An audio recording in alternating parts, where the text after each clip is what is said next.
afternoon, this is Julian from Kanen Coffee, and today we have a Pavoni professional with us in the shop.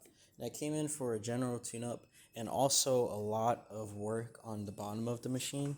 This machine was popping the electrical GFCI, and when we took the bottom off, what we found was quite a lot of corrosion damage, scale damage, and also just really bad water damage when it comes to scale buildup.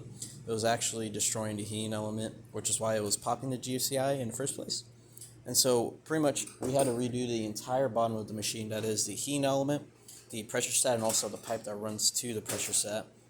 Redo a few of the connectors down there, and yeah, had to do all that to get this machine back and running.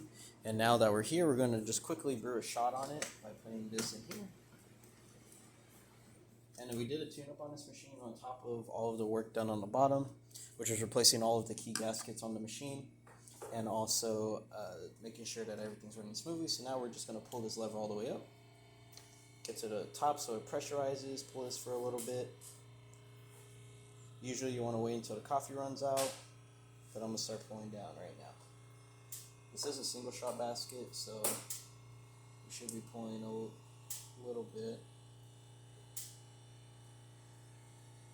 Go.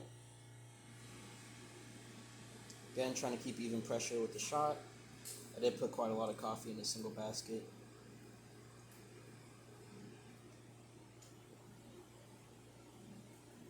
And just pour it all the way down to make it to the bottom.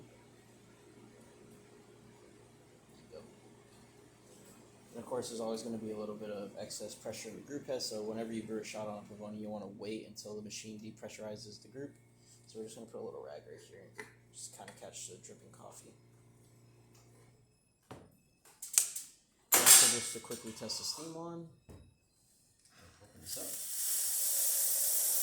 And as you can see, working well. And that's about it for this repair. If you like this video or any of our other repairs on our channel, leave a like, subscribe, and hit the bell. Thanks for watching.